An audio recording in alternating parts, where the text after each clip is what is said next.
o tarô e a jornada iniciática na Wicca. No vídeo de hoje, nós iremos explorar como o tarô pode nos oferecer uma lente para refletirmos uma jornada iniciática nos caminhos wiccanos.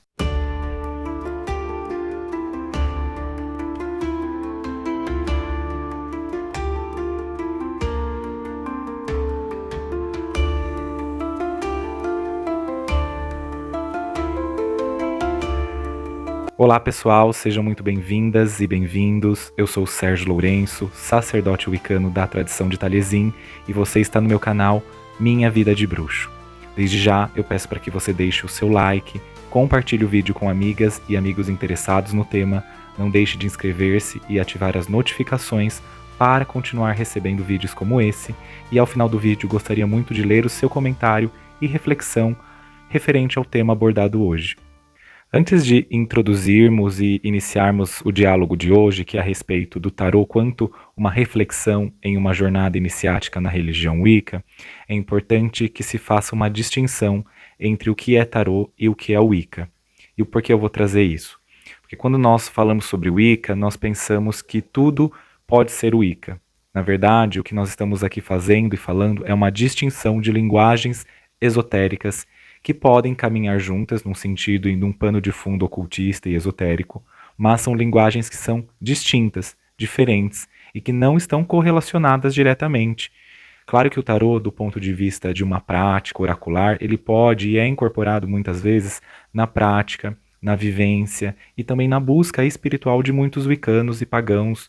Porém, nós não podemos atrelar uma coisa à outra simplesmente por elas serem uma linguagem esotérica. Então é importante que se faça essa distinção. O Wicca é uma religião, o tarô é uma linguagem esotérica, oracular e simbólica à parte. Porém, o tarô nem sempre foi esotérico e ocultista.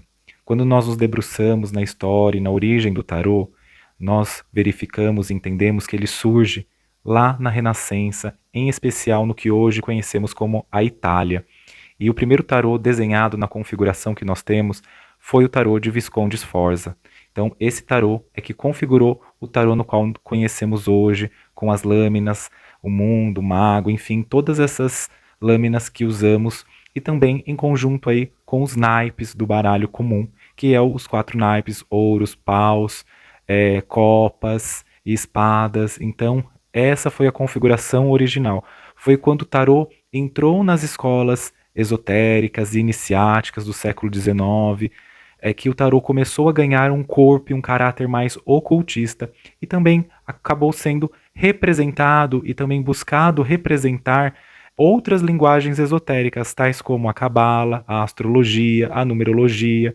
Então o tarô ele ganhou um aspecto e um caráter ocultista e esotérico. Claro que suas imagens, desde o início, despertaram interesse, e elas, em um sentido mais amplo, podemos dizer que elas nada mais são que imagens arquetípicas, imagens que expressam vivências, angústias, simbolismos e também algo que reflete o nosso inconsciente coletivo. É tão interessante esse processo histórico do tarô, porque ele não apenas reflete imagens arquetípicas do nosso inconsciente coletivo, como expressam também valores, angústias e anseios humanos, mas também o tarô ele se tornou um grande lugar para a expressão artística e gráfica.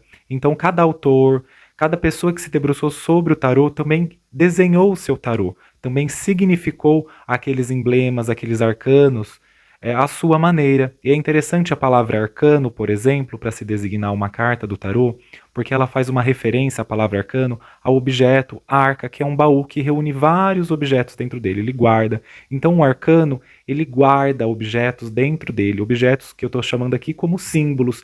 Então uma carta de tarô é permeada de diversos símbolos. O tarô já é um símbolo por ele mesmo, mas também ele reúne diversos símbolos em cada carta. Então nós podemos ler o tarô a partir da leitura que se faz desses símbolos. E por ser um símbolo, aí interpretações inesgotáveis, aí debruçar-se sobre, refletir-se sobre, que é uma fonte inesgotável de pensamento, de reflexão, de associação, de caminho que pode ser apontado a partir disso. Então é importante que a gente olhe e pense o tarô como um símbolo que é vivo e também que ele pode ser objetivo quando usado num caminho interpretativo. Quando nós falamos de tarô, nós estamos falando de um jogo específico, que é um jogo de cartas, isso é, reunido em cartas. Quando na verdade nós podemos falar que o tarô, em um sentido de analogia, é um livro artístico, gráfico, de imagens, que nos permite fazer uma leitura. Por isso que nós falamos, eu vou realizar uma leitura de tarô, porque eu vou ler aqueles símbolos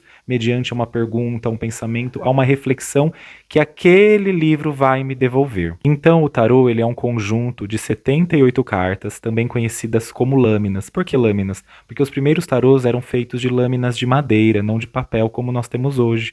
Até mesmo as cores que eram usadas nas primeiras criações do tarô eram cores disponíveis. Hoje nós precisamos lembrar que temos toda uma tecnologia que produz imagem, que produz impressão, então é um outro material. Mas nós chamamos muitas vezes de lâmina por essa referência histórica que o tarô, os primeiros tarôs foram produzidos. E o tarô então é esse conjunto de 78 cartas que são divididas em 22 arcanos maiores e 56 arcanos menores. Quando nós falamos 22 arcanos maiores, estamos representando que aqueles símbolos, a ideia do maior é porque aqueles símbolos são mais complexos, mais amplos na sua interpretação. E os 56 arcanos menores, eles se referem a aspectos e símbolos que são mais objetivos, vão tratar muitas vezes de questões cotidianas. A configuração dos 22 arcanos maiores vão ser a carta 0, o louco, que vai ser o coringa desse baralho, e a carta 1, o mago, até a carta 21, o mundo. E aí nós temos todos os outros arcanos maiores entre o 1 e o 21 e o 0, que é o caminhante desse lugar, o caminhante desse baralho. Então é importante que também se olhe o tarô como algo holístico e cíclico, e não linear, como se um livro, né, que tem um começo, um meio e um fim. Na verdade, o tarô é constantemente um começo, um meio e um fim. E nós vamos ter aí, então, as cartas da corte, que seriam 16 cartas da corte, que também estão divididas nos 4 naipes. Isso é, ouros, paus, copas, espadas, ou numa linguagem mais esotérica, gládios, taças, moedas ou pentáculos e bastão, por exemplo. E essas cartas da corte são o pajem, o cavaleiro, a rainha, o rei, mais as cartas de 1 a 10 desses mesmos naipes, que vão representar aí, trazendo um pano de fundo, uma representação que também vai ser elemental, por exemplo. Mas também significam questões até mesmo da época em que o tarô se representou e buscou se representar. Por exemplo, as cartas de moedas vão estar muito relacionadas à ideia dos comerciantes, as cartas de copas vai estar relacionada ao clero, mas também à realeza. As cartas de paus vão estar relacionadas aos camponeses e também as cartas de espadas vão estar relacionadas ao poder militar, aos guerreiros, aos cavaleiros. Quando nós falamos em tarô, é importante que se tenha 2 abordagens sobre ele e sobre o seu significado e também busca e intenção sobre ele. Nós podemos falar do tarô a partir de uma linguagem tarológica, isso é, o estudo do tarô, pelo tarô, a sua simbologia, a sua história, os seus significados, as suas muitas representações, os tipos que se tem de tarô, que existem mais de 2.000 tipos, talvez até mais que 2.000 hoje, mas que vão representar sempre essas lâminas ou esses motivos arquetípicos presentes no tarô. E também essa parte tarológica interessa muito no aprofundamento e ela é ampla e aberta. Agora, quando nós falamos do tarô em um sentido taromântico, tanto que essa raiz mântica quer dizer algo relacionado à adivinhação ou ao oráculo, né, algo que se consulta para ter uma direção ou para se adivinhar ou prever algo relacionado ao futuro, nesse sentido. Então o tarô ele passa a ter um símbolo que é mais objetivo, isso é, uma interpretação mediante a sua pergunta. Então você também pode estudar o tarô nessa via que é taromântica, que é muitas vezes os que os livros oferecem em grande abundância no mercado esotérico, editorial, que é esse olhar mais taromântico, ou seja, eu vou fazer uma pergunta e o tarô vai me dar uma resposta. Quando, na verdade, quando nós unimos a tarologia com a taromancia, nós temos aí um enriquecimento desse símbolo, ou seja, é um símbolo que eu estudo também para me autoconhecer, conhecer a história do mundo, conhecer a história, e quando eu estou falando da história do mundo, a partir aí da Renascença, a partir de todo esse atravessamento, como o tarô chega até a América, por exemplo, enfim, aí estou trazendo um traçado mais amplo, como entender também os motivos arquetípicos, os símbolos, as representações, e o taromântico nos ajuda então a pensar no tarô como uma orientação oracular. Por conta desse atravessamento do tarô nas escolas iniciáticas e esotéricas, e também por estar muito relacionado à ideia das cartomancias, à ideia, por exemplo, de uma adivinhação, de uma superstição, enfim, desse lugar que é muito sobrenatural, muitas vezes, dentro de um imaginário popular, se produziu muitos mitos a respeito do tarô e do seu uso, sobretudo o seu uso oracular. E esses mitos eu quero trazer para vocês para que se desconstrua eles, para que você olhe o tarô como um símbolo que você pode se debruçar e estudar de uma maneira profunda. E como eu disse, ele não está atrelado ao Wicca no sentido de que, então o tarô é o Wicca. Não, o tarô é uma linguagem esotérica, o Wicca é uma religião. E por ambas terem bagagens esotéricas, elas podem se conversar. Tá? Então é importante que se entenda isso. Até porque existem muitas bruxas e bruxos que utilizam outros tipos de oráculo, além do tarô. Runas, a astrologia, que também é um oráculo. É até importante eu trazer isso, que eu me atentei para trazer e lembrar a vocês, que quando nós falamos do tarô quanto oráculo, o tarô é um oráculo, olha que interessante, de estar e não de ser, porque ele vai nos revelar como estamos naquele momento, naquela trajetória da nossa vida. Ele não revela aspectos da nossa personalidade fixa ou em progressão, por exemplo, no sentido fixo mesmo, de ser, de essência, como a astrologia, a numerologia, por exemplo. Ele é um oráculo de movimento. Hoje nós estamos tristes, hoje nós estamos amando, amanhã não, e assim por diante, até pelo próprio embaralhar das cartas a essa representação. E o tarô ele não está atrelado a nenhuma religião, por exemplo, como os búzios, por exemplo. O tarô ele está relacionado a uma história da humanidade. Claro que ele traz motivos da sua época e que nós podemos encontrar uma expressão cristã, sobretudo através das cartas do Papa, do Diabo, a Casa de Deus ou a Torre, por exemplo, mas também ele traz emblemas alquímicos, ele também traz emblemas astrológicos. Então ele é uma linguagem que reuniu diversos momentos da humanidade e expressões da humanidade, sobretudo naquele período da Renascença. Portanto, o tarô, para ser manipulado no sentido oracular e também de estudo, não é algo que vai depender de mediunidade, não tem nada a ver com mediunidade, dom. Ele pode sim até estar atrelado com o desenvolvimento de uma intuição simbólica, mas a intuição também não é o requisito para o tarô. O tarô ele é interpretativo, ele é uma linguagem, é um diálogo que se trava. Portanto, o tarô ele precisa de técnica, de compreensão, de estudo, de aprofundamento. É importante nesse sentido também pensar que o tarô ele não trabalha com a ideia de entidades. Então eu preciso ter uma cigana, eu preciso ter uma entidade que vai fazer a mediação entre mim e o tarô. Não existe tal coisa para aqueles e aquelas que estudam o tarô, e isso não está relacionado. Claro que aí pode ser a sua crença, aí está englobado dentro de uma crença, mas o tarô pelo tarô não exige nada disso. Tampouco exige qualquer tipo de ritual, consagração, uma mesa hiper decorada com coisas e objetos para que o tarô se abra para você. Não é necessário. Como eu disse, o tarô é como um livro, você abre e lê aquele livro. Claro que muitos preferem aí forrar uma mesa com o pano, para até não sujar as cartas, e aí também ter uma certa atitude de respeito simbólico diante daquilo. E não é necessária a consagração, a não ser que você use o tarô com uma finalidade mágica, dentro de um círculo mágico, dentro de um contexto que também englobe essa ideia de sacralidade ou de referência diante de algo que é luminoso, da alma. E como então o tarô funciona? Muitos, sobretudo aí atrelados a escolas ou caráter de busca e de conhecimento junguianos, por exemplo, vão dizer que o tarô funciona numa base de sincronicidade, isso é, de uma coincidência significativa.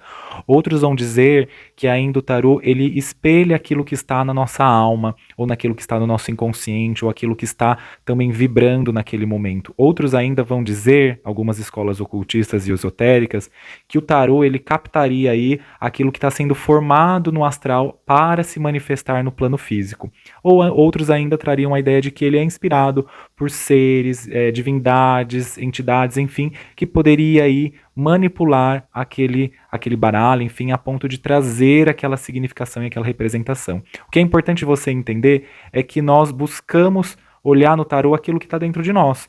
Se a gente pode trazer uma resposta mais sintética diante de todas essas respostas de como o tarô funciona, ele funciona porque nós estamos buscando algo que diz respeito à nossa própria vida. Então há um interesse. Não é uma carta que eu puxo aleatoriamente, no sentido de não há um interesse. Não, eu tenho um envolvimento. Tanto que essa, muitas vezes, é uma dificuldade que nós temos de ler tarô para nós mesmos. Quando nós estamos envolvidos demais com a questão, quando vamos ler o tarô para nós mesmos, há uma grande dificuldade exatamente por isso. porque estamos envolvidos emocionalmente. Por isso que às vezes é importante que alguém de fora ou até desconhecido que lê o tarô pode ter uma interpretação mais assertiva sobre aquilo que nós estamos buscando nos orientar a partir do tarô. Dado aí então essa introdução a vocês de uma forma bem sintetizada, e eu aconselho muito vocês lerem livros sobre o tarô, tem um autor nacional muito profundo sobre o tarô, ele traz uma abordagem tarológica e taromântica incrível, que é o Ney Naif. Você pode consultar os livros dele, são livros assim de uma referência muito interessante e profunda sobre o tarô. Até hoje foi um dos livros mais profundos, né, suas coletâneas de livros mais profundas que eu li a respeito do tarô, então eu indico. E muito da abordagem que eu trabalho com o tarô e busquei trabalhar, hoje eu não faço mais leitura oracular do tarô, mas quando eu fazia, eu me apoiava muito nas obras dele, então é uma profundidade muito rica sobre o tarô. E dada então essa introdução, pensando agora na Wicca. Como nós trabalhamos e falamos muito aqui no canal Minha Vida de Bruxa, a Wicca é uma religião iniciática, ou seja, uma religião de metamorfose. E o tarô, ele espelha essa busca dessa metamorfose. E nós podemos agora pensar nessa busca a partir de um caminho que é do nosso desenvolvimento interior, desse desenvolvimento do nosso eu, do nosso ego, que passa por processos a ponto de expandir-se, de tomar mais consciência, de ser mais verdadeiro e mais conectado. E no tarô nós podemos encontrar diversas expressões que buscamos e também trabalhamos dentro da religião Wicca. E a primeira expressão que nós podemos encontrar é dos 4 elementos. E os 4 elementos vão estar representados, sobretudo, nas cartas dos naipes. E aí nós vamos ter as cartas representando os 4 elementos, que é a carta de espadas representando o ar. Nós vamos ter a carta de paus representando o fogo. Nós vamos ter a carta de moedas representando a terra, e nós vamos ter as cartas de copas representando a água. E ainda nós vamos encontrar os 4 elementos metaforizados na carta do mago, que os manipula do ponto de vista de símbolos e objetos sobre a sua mesa. E no fim nós encontramos esses 4 elementos personificados na carta do mundo, representado aí pelo anjo, que vai representar o ar e também o signo de Aquário, a águia representando a água e representando também o signo fixo de Escorpião, o leão, o fogo e também o signo de Leão, e o touro representando a terra, o signo fixo, né, de Touro. Então nós vamos ter essas expressões também dos 4 elementos. E para quem estuda a religião Wicca e vivencia, sabe que os 4 elementos é algo muito presente na prática da religião Wicca. Eles estão metaforizados tanto no uso da água e do sal, do incenso e da brasa, o uso das velas, dos próprios instrumentos mágicos, que se você notou quando eu fui mostrando os naipes, sobretudo o as, né, desses naipes, você vai ver que são os próprios instrumentos mágicos que nós utilizamos, tanto na prática da magia cerimonial, quanto também na prática da religião Wicca. A espada nada mais é que a espada e o atame, a taça nada mais é que o cálice, a moeda o pantáculo, o bastão a varinha, enfim, paus, né? Então é importante que você pense sobre isso, que é um uso. E esses instrumentos, eles fazem nossa conexão com esses 4 elementos em nós, essa metamorfose, essa alquimia.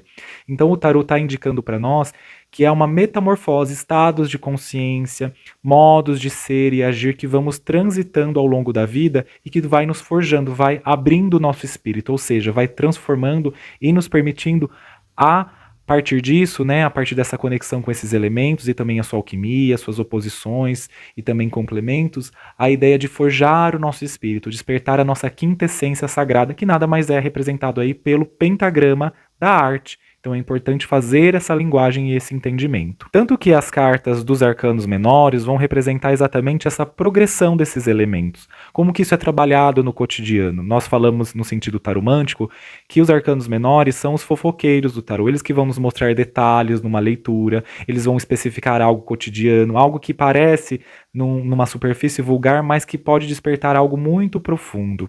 E aí ele vai trazer essa ideia de cotidiano e dessa transformação, dessa metamorfose. Tanto que em tarôs modernos e atuais nós vemos que esses arcanos menores, eles trazem hoje uma história, tem aí uma historinha, um roteiro que vai acontecendo, de desenvolvimento de um personagem, de uma saga, enfim. Nós vamos olhar para isso também, e que é importante a gente pensar que essa busca, aí fazendo uma metáfora com isso, essa busca, ela acontece no cotidiano, não é nos arcanos maiores, claro que os arcanos maiores estão funcionando aí como motivo até do nosso inconsciente mais profundo, nos motivando, trazendo motivações, mas no sentido cotidiano, nós todos trabalhamos dentro dos arcanos menores aí, do que eu estou trazendo como analogia e representação, ok? E pensando então na nossa busca agora dentro dos arcanos maiores, que vão ser os 22 arcanos maiores, representado aí por essa busca e também essa metamorfose processual e iniciática. Nós temos aí então os 4 elementos, e nós temos aqui um sujeito do tarô que é todos nós, que é o louco. Reparem na carta do louco, ele é um caminhante, e ele é um caminhante que carrega uma bagagem atrás de si, ou seja, essa bolsa que vai trazer a ideia da gente acumular conhecimentos, coisas que são essenciais, um cajado em que ele usa para ter prudência no caminho dele, para apoiar. E é interessante que tem um animal ali, o cachorro, representando o próprio instinto, a própria intuição, apontando o caminho também para que esse louco, que nós todos somos o louco no sentido de não sabermos muito bem o que nós estamos fazendo. A gente tem uma intuição, um desejo, uma vontade muito profunda de seguir algo, mas nós não sabemos aquele algo, como que vai se dar aquela jornada. Então, a atitude que temos que ter é como um louco mesmo, a atitude de abertura frente aos mistérios. Aí esse louco, então, ele vai caminhar pelos 21 arcanos, começando do mago até o mundo, e ele vai também se identificando com aquilo, ou seja, nós vamos nos identificando com aqueles personagens, com aqueles seres arquetípicos que vão nos revelando também, mostrando o nosso interior e os nossos processos interiores ao longo dessa jornada. E é importante que se tenha essa atitude. E a primeira carta que podemos olhar, até nessa metáfora dos 4 elementos, é a carta do mago. O mago que abre o tarô, a carta 1, representado aqui por esse jovem, ele manipula os elementos. Nada mais é que alguém que está começando a sua prática na religião Wicca, fazendo esse paralelo. Ou seja, nós somos profundamente identificados com os elementos, com os símbolos, com os instrumentos. Nós acreditamos que nós precisamos dos instrumentos, que os instrumentos são nós, que os instrumentos é a magia. E isso é muito importante para aqueles que estão iniciando uma busca na religião Wicca. Esses instrumentos, eles nos ajudam a fazer uma conexão. É importante que se tenha inicialmente essa crença, mas é importante que também vai se derrubando essa crença. E nós podemos dividir o tarô em estágios de metamorfose. Então, as primeiras cartas do tarô, que vai ser do 1 até o 9, nós vamos perceber que esses personagens estão vestidos. Percebam que esses personagens das cartas de 1 a 9, isso é, o mago, a papisa, a imperatriz, o imperador, o papa, os enamorados, o carro, a justiça e o eremita são personagens que vão estar vestidos, segurando cetros, objetos, alguns vestidos de uma maneira mais pomposa, outros menos, mas ainda assim representando status do nosso ego, ou seja, representações, atitudes, que é algo importante para que a gente se mantenha ancorado sim no nosso mundo cotidiano, físico e consciente. Mas eles por si só, sobretudo quando há uma profunda identificação deliberada e até acreditando, então eu sou a minha profissão, eu sou o meu sacerdócio, eu sou um bruxo, eu sou o bruxo dos bruxos, ou seja, isso é uma identificação egóica, ela não vai produzir nada além disso mesmo, ela é estética, ela é para fora, ela é importante como emblema, mas ela por si mesma não produz um autoconhecimento. Então nós vamos ver aí que é uma profunda identificação com essas personas, esses personagens, ou seja, são cartas que estão falando de um nível consciente. Após as cartas de 1 a 9, nós vamos ter 2 cartas bem interessantes que vão refletir exatamente o trabalho que nós fazemos dentro da Wicca, que é o trabalho alquímico de equilibrar as forças antagonistas em nós, equilibrar a deusa e o deus, os 4 elementos, traçar essa metamorfose, essa alquimia, entrar em contato com a nossa natureza instintiva e também animalesca, e também muito ligada às forças estruturantes da natureza, que é a carta aí que nós vamos representar também pela carta da força. Reparem que ela é uma figura feminina que manipula um animal, ela abre com delicadeza e gentileza esse animal, ou seja, há uma harmonia entre ela e essa força instintiva da natureza. E aí nós temos também a roda da fortuna, que nada mais representa que a nossa metamorfose ao longo da roda do ano, por exemplo. Então nós vamos encontrar essa metamorfose da roda do ano, ou seja, nós vamos descobrir os altos e baixos da nossa vida, tanto que a roda do ano está também profundamente atrelada à astrologia, a metamorfose do nosso eu ao longo desse processo cíclico longo e solar. Ou seja, aquele eu totalmente identificado com aquelas figuras egóicas, ele vai se transformar e ele vai começar a se deparar com outro caminho que é muito interessante, que é o caminho da dor. Quando nós nos debruçamos a pensar a iniciação, nós precisamos sempre lembrar que não existe iniciação açucarada, sobretudo na religião Wicca. A iniciação, claro que tem as suas glórias, prazeres e coisas boas, mas também tem os seus aspectos negativos, sombrios e de depuração, de purificação. E por isso a gente se coloca voluntariamente E aí é quase como se a gente se colocasse na postura do enforcado. Percebam que ele está até amarrado e também ele está prestes a ser sacrificado, ou seja, é a simbolização do sacrifício do nosso ego, ou seja, eu estou disposto a abrir mão daquelas status das outras cartas. Eu não sou só aquilo, eu posso ser muito maior, mas para isso vai precisar ter um desmembramento do nosso eu. E aí nós vamos ter então a morte, a ceifa, ou seja, o corte, o açoite, aí representado até dentro da Wicca tradicional, o açoite que vai agora nos lapidar, que vai nos transmutar. E nós vamos vivenciar isso com essa passagem do tempo, com a angústia, com a temperança dos elementos e dos opostos em nós. Olha que interessante. Mas também nós vamos nos deparar com forças obsessoras em nós, com coisas sombrias em nós, com coisas que parecem nos sobrepujar para dentro de uma maneira negativa. Vamos nos deparar com vícios, com atitudes que vão precisar serem lapidadas, trabalhadas. E aí nós vamos perceber que isso vai nos trazer uma atitude muito distinta, que é a atitude de olhar o nosso eu tal como ele é, verdadeiro. E isso vai nos trazer então uma queda para a realidade. Olha que interessante. E então nós vamos conseguir compreender o verdadeiro emblema da nudez ritual, que é nos despirmos de nossa reflexão não, nossa identidade egóica. E aí nós vamos ter a carta da estrela, mas ela está à noite, a estrela só pode surgir à noite, então é um caminho de esperança. E nós conseguiremos então compreender a profundidade da noite escura da alma, o acesso ao nosso inconsciente profundo e começarmos a busca iniciática aí profunda, no sentido de nos conectarmos com esse inconsciente e entendermos que ele também não é amistoso, mas não é totalmente destrutivo. Ele necessita, então, de diálogo, ou seja, um diálogo que vai ser agora travado internamente. E aí, então, a nossa consciência emerge. Nós temos uma nova consciência mais ampliada, equilibrada, polarizada. Olha que interessante. Essas duas figuras. Representa aí as antíteses equilibradas, harmonizadas, esse sol da consciência, equilibrado também com o orvalho de uma nova manhã, de um frescor, de um novo dia. Ou seja, todo esse processo de dor, ele também vai trazer algo que é benéfico, que ele é de depuração, de ampliação da nossa consciência. E teremos então nossas revelações, um acesso, um insight, nós estaremos mais atentos àquilo que o divino em nós está querendo manifestar. E então nós compreenderemos o que o mundo quer dizer, nós compreenderemos o que a natureza, a grande deusa, quer nos dizer. E mais do que isso, nós vamos entender que os 4 elementos nunca estiveram fora de nós, mas dentro de nós. É como diz ao final da carga da deusa, pois a deusa sempre esteve com você e ela é atingido no fim do desejo. Bom, pessoal, esse foi o vídeo de hoje. Eu espero que você tenha gostado, que tenha ali trazido muitos motivos para refletir e estudar o tarô dentro da sua jornada iniciática na Wicca. E eu gostaria muito de ler o seu comentário a respeito do que você refletiu ao longo dessa nossa pequena jornada do tarô nesse vídeo de hoje. Muito obrigado pela sua audiência e até uma próxima oportunidade aqui no meu canal Minha Vida de Bruxo. Bênçãos plenas.